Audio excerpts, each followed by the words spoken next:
Oyeng, Yumil Yeng, Kililo Comtela, Wibie, Yorokom, Kimino, Nech Bot Lutadere, Oyeng, Katibori, Chimbarja, Wetching a bit, Chawachin, Neo Chawa Rio Miltiano, Radio Rupiny Kekem. Okay, welcome back from the break. You're listening to Radio Rupiny. If you're listening to us in Lira, then you must be listening to us on 98.1. We have a frequency in Lira. And this is in your project area as well, which is very fundamental. But the rest of the region, you're listening to us on 95.7. Studio, I have Bonnita, Nyamwire, research manager, Pollicy. Very interesting, the concept of policy that you talked about.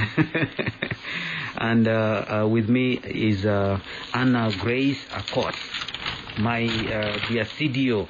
And then we have my brother Faruk Musema from Gudipo. We're talking about access to technology to persons with disabilities.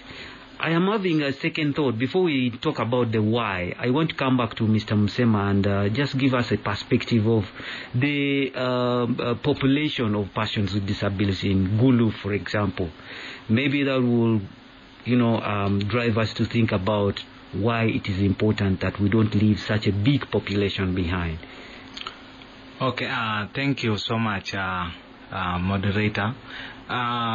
The population of people with disabilities in Gulu, actually... And when we talk about Gulu, I presume we are talking about Gulu and Gulu City.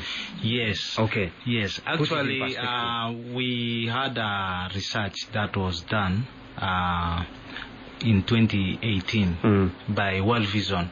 So they wanted to get the number of people with disabilities in the region. So...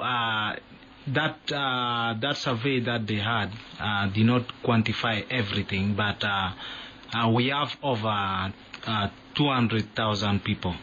Yeah. Are you kidding me? Yes. 200,000. Because the reason why it is like that, because we have different forms of disability, and also they have brought other categories of disabilities, like the albino. They are also now part of persons with disability. But this result covers all the district in Acholi sub-region. Okay. Yeah, not only Gulu. Okay. So it is in a wider area. So one of the challenges I think GDPU and the rest of people with disabilities are facing in the region is that their needs, they have all different needs because we have different disabilities, and it is really hard for you to sort somebody's need and leave the other person's need. So it has been a dilemma to us, because you find sometimes we focus on physical disability because we feel it is more easier to advocate for them. Because when they see that you've given wheelchair, everyone see that you're doing something good. But when it comes to the visual and the deaf, some of the support that we give them, you cannot quantify or see it, but mostly it is really hard for someone to know that you're giving support to everyone. So as the district union, we are really trying so hard to advocate for every category of disability. Okay. Yeah. Interesting. And I have a researcher in the studio. Why should I even worry? Bonnita, give us a picture of what you found in the field. I remember earlier on you said the prevalence of disability in this region is very high. Why is that so? Thank you, moderator. So the prevalence, yes, true, of disability is high in this region, and it is highly attributed to the insurgency that happened in this region for so many years. So it left people disabled. People were hit by landmines. There are so many of them. So we found that most of them, they acquired the disability later in life, and it was largely attributed to that. So different forms of disabilities came up, and then also because during that time there was distortion in service delivery. Most of the sites, so you find that children were not immunized the way the routine immunization should go on. So acquiring of also disabilities that came from that was also it is also attributed to that, as well as nutrition. Yeah, because some disabilities can come from malnutrition. Yeah, it is like, so those three are what could be the reasons as to why the prevalence of disability is high in this region compared to other regions. All right, so in your study, we will talk about sample size, the number of people you reached, because I mean, you could not reach everyone. Tell us about your sample size and why it matters that we should integrate this sample size in this policy that we're talking about. Okay. Yeah. So our sample size was, excuse me, our sample size was 373 persons with disabilities. So because every study has a focus, every study has a sample it wants to study, and so when with the scope of our study, when we calculated our sample, we studied 373 participants, but all of them were disabled, but different categories of disability. So they included the visual impairment, the hearing impairment, and the physical impairment. Yeah. Now address the question of why does it matter that we bring these people along? Why it matters that we need to focus on persons with disabilities, especially to do with ICTs and assistive technology. So just like you mentioned earlier, I think, about the SDGs stating that we should not leave anyone behind. So persons with disabilities are a significant category that we do not need to leave behind. They need to be in employment just like the others. They need to live independently. They need to be included in health service delivery. They need to be included in financial services to benefit from each and every service that the non-disabled persons are benefiting from. Yeah. So we felt that we need to also look at them, but they need to do this, some of them with assistive technologies. So assistive technology, assistive device will assist them to be included, not to be left behind. So if we focus on enabling them to access and to use assistive technology, we will not leave them behind, and that's what we are advocating for in this project. Okay, interesting. And therefore government has a big stake, or a bigger stake for that matter. And I will now bring in Grace to just tell us the policy side of things. How are you moving ahead, to try and address some of the gaps that we are talking about here as government? Thank you, moderator. As you address the policy side, you need also to take care about the kind of impairments. We have almost 5 categories of impairments. One, we have people with visual impairments, those are the blind. Sight, yes. 2, we have people with physical disabilities. 3, we have people with intellectual disabilities. Then we have little persons, albinism, and others coming on board. And now when you look at Disability Act 206 amended 2020, it protects the rights of persons with disabilities and gives equal opportunities to persons with disabilities.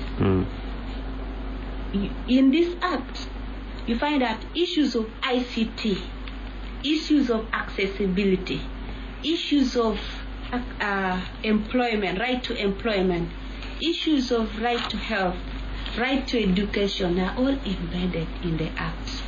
And when we are implementing activities, we are guided by this act.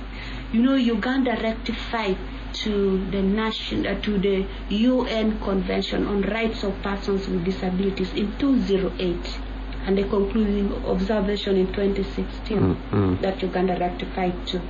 the Ministry of Gender has come up with the National Comprehensive Action Plan on the Rights of Persons with Disabilities 2020-24.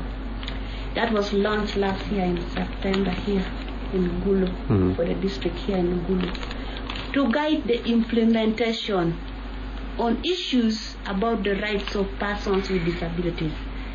And in this National Comprehensive Action Plan on the Rights of Persons with Disabilities, it is trying to help us comply, be guided how to implement issues related to persons with disabilities so that they are not left out. I can take an example, issues of accessibility. For example, if you have a building, you need to comply. It should be disability friendly. You need to have the ramps. You need to have the toilets that's user friendly. You need to also have sign language interpreters in all what is happening so that people with hearing impairments can access services. With the braille services, that is part of the assistive devices, among others. So you find that the government has put in place policies to cater for persons with disabilities so that they are in position to access services needed. The district has continuously been at the forefront to sensitize, create awareness within the community so that they get to know about this. However, not all have received. And we're trying much as possible to make sure that all of them get to know how they can comply to these policies. The policies are already there, but some other people are not aware of it because, others may not have known, because some people may have the buildings and you find that they have steps. But when you talk to them, you say, oh, we have got to know. I think we need to comply, because we need not to leave persons with disabilities outside. Not only that, we have the programs that has come on board on issues on special grant. It's called special grant. It used to be one from the district. It used to be from the district, but currently we have special grant both from the district and from the ministry. The one from the ministry is a piloted project that came on board last year. Now, you find that persons with disabilities are also receiving this to empower them economically. You see, when you are empowered, they are in position to access the services and also be empowered to access ICT services. Is it adequate? Is it adequate? How much? How many people can it reach at a time? In a quarter, in a quarter, we give to 4 groups. That is the district grant. But from the ministry, I am glad last financial year, Gulu got almost 9 groups got from the ministry, and all of them, the selling was around 5 million. You know, the ministry sends money direct to the groups. And indeed, this program, it is community driven. It is the community that prioritizes for their projects, that they see that it is good to generate income, their hand, persons with disabilities. So we have seen that this is somehow currently working, and we are also continuing to make sure that they continue to benefit from this, so that we also comply, we are guided, we comply to what is already put in the policies. The same thing, even other development partners and other entities should also comply, so that we empower persons with disabilities and protect their rights so that they access equal opportunities that other people are getting. Thank you, Grace. Thank you. Bonnita, while the Gulu district local government is leading the way, there might be gaps. What do you see on ground? Thank you, moderator. So on ground, so as much as the district local government is leading the way, Gulu and also the other districts where we implemented, they are trying their best. However, there are still gaps in implementing the policies and the strategies. Not all of them have, not all the persons with disabilities, of course, have been reached. More are still in need. So there is need to reach all the corners, which I believe the district has in its plans. Yeah, all the districts that we studied, they have that in their plans. Still, just like Anne said, the policies, for instance, they say like the buildings should be disability friendly, so as to create environment for them to be inclusive. They should be able to access. Yeah, so some of those, they have been done, others have not yet complied, but which we hope that the districts will go on to enforce and see that those are complied. Thank you. Mr. Musema, I would like you to just, in a minute, supplement on this. What are the gaps, the existing gaps on ground that we need to work on?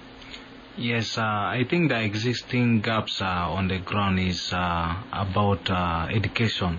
For us, what we have been seeing is that people with disabilities mostly it starts from the parents, because their attitude towards their participation or going to school, it is really negative. So they don't believe in the ability of their children to achieve when it comes to education. So that has been a very big gap, because education is key in everything. So what we as DPOs in Gulu and other districts, we have agreed to emphasize mostly when it comes to education, because education is key, so that we can achieve everything we need when it comes to inclusion, digital inclusion and other aspects.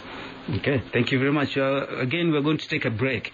When we come back from the break, I would like to open up my phone line so that we can listen, we can hear from you, and then also maybe you could ask all the questions that you want to ask before we talk about recommendations and way forward. This is Radio. Oyeng yumno yeng kele lokom tela wibye yorokom kimino ngech bot lutadea oyeng katibori chimbar ja wechia bit chawachien ni o chawario mutiano I Radio Rupiny kekem. All right, let me once again recognize our partner in this dialogue, and that is Pollicy. Pollicy, using data to, inform policies. Very interesting concept. And with me, I have Bonnita Nyamwire, the research manager. This talk show is actually courtesy of Pollicy with Nudipu, with kind contributions or donations or funding from, I forget that again, from Digital Human Rights Lab. Yeah. Under GIZ. Okay, in the studio, we also, we've been blessed to have Anna Grace Accord from the Gulu District local government. She's the Community Development Officer. And from Gulu Disabled Persons Union, we have Mr. Musema Faruk. He's a project coordinator in charge of skilling. Yes. You said right now you're skilling some participants. How many are they? We are skilling 53. 53. Yes. 28 male, a female, then 20 male. Are you preparing them, to be tech compliant? Yes, actually, we have one of the courses which it is more of decoration and design. So it is more of tech, because I want them to do graphic arts. So those who are well versed with computer will be doing that. Okay. So we have currently in that course we have 8 people doing that. So it is still a pilot. So if they do best, so it will help attract more people to go for those courses. Okay. Yeah. So like you've just heard from Musema, we are talking about the need to actually include persons with disability in the tech department or in the tech world. ICT is the in thing right now. During the break we were saying even medicine is going online. Everything is going online. In this era of this COVID pandemic, people are shopping online. I just sit in the comfort of my home and then say, hey, I need that shoe. And then I place an order, and before I know it has come. So we don't want to leave anyone behind. Let's talk about recommendations as we also open up our phone lines. For you who is listening to us out there, if you want to contribute to the discussion, please give us a call on 0393 295 703. I'll let that say again, 0393 295 703. And my other second line is also now open, and that is on 312 336 957. Bonnita, let's talk about some of the recommendations in the study that you conducted last year in June, as we wait for callers. Yes. Okay. Thank you, moderator. So the recommendations they focus on, of course, addressing the barriers that were highlighted in the research. And one of the recommendations is looking at cost. Costs. Yeah, because cost was not only cost of the devices and the ICTs, but there is also cost of other additional services that are needed to be able to use the device. For instance, cost of internet. You have to pay for internet to buy data bundles, but also you have to pay for OTT. Yeah. And that's limiting. Yes, exactly. Given that we saw that most of them are unemployed. Okay. And then the other cost was of maintaining the devices. Some devices need to be repaired. Some devices need to be serviced after a certain specific time. And so there is that cost. Then also cost of being trained on how to use the device. Yeah. So if someone gets a software that is within the assistive technology, they have installed it on their laptop, they need to be trained on how to use them. If someone has bought a braille machine, they need to be trained on how to use braille. Yeah, and so on and so forth. So the cost involves all those aspects. So one of the key the recommendations was that as much as the government says there are no taxes that should be levied on assistive devices, and which is currently being implemented, but also the prices should be looked into. Maybe the prices need to be revised somehow. They need to come up with modalities of how those prices can be revised for assistive devices, especially because they are expensive, just like I already highlighted. But also the request was that government can come in and do some donations. They are doing donations, but they should increase on the donations, maybe to individuals, to institutions where these learners, disabled learners, go to school, and so on and so forth. So that is with cost. And then also they looked at, the other recommendation looks at creating awareness about the available devices and the service providers. So people need to be told in terms of awareness creation, these are the service providers that are available, this is where they are located, this is what they have, these are the devices that are available. And then also advocacy in terms of using the existing structures, using the DPOs like Gulu Disability Union and others like Nowodu, to create advocacy to promote access and use of ICTs and assistive technology among the whole population. Advocacy should not only go for persons with disabilities, because they live with others who are not disabled, they have guides, they have caretakers, so advocacy takes all of us. Okay, interesting. Unfortunately, we are now out of time to continue the discussion in the studio. Maybe we'll go on with it another time. Mr. Musema, I will just invite you to say your parting shots as we conclude. Yes, I want to take this opportunity to thank Pollicy for coming out with this research, because they have really opened our eyes. We didn't know anything about digital inclusion. So the finding that we have disseminated today has really opened our eyes, and we are going to use the data they shared with us to ensure that we advocate for our people with disabilities in Gulu and the neighboring districts. Thank you very much. This admission is actually fundamental, that they were not aware. So as Gulu District Local Government moving forward, what are you going to do to create awareness?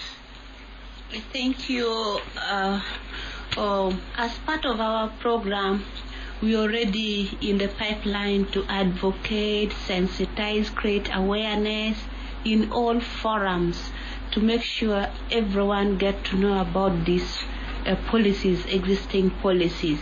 And hopefully in times to come, I know all the DPOs and other stakeholders will get on board. Yeah. Thank you for coming. Bonnita, you will have the last word for now. Okay.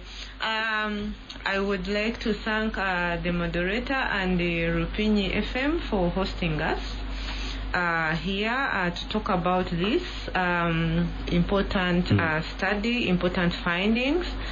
I would like to thank Gulu Disability Union, Musema Faruk, for also coming along with me, and Anna for representing the local government to share our sentiments about access and use of ICTs and assistive devices. And I would like again to thank Digital Human Rights Lab and GIZ for funding this project. Without them, we would not be able to go this far. So we thank them, and we are still going to be back in Gulu in the next months of maybe late March, and then April and May and June to do more awareness creation and more trainings in the digital aspect with persons with disabilities. So hopefully we'll be back in the studio to talk more about these issues. Thank you very much. Thank you very much for coming. It's unfortunate, I just realized now that we don't have our phone network on.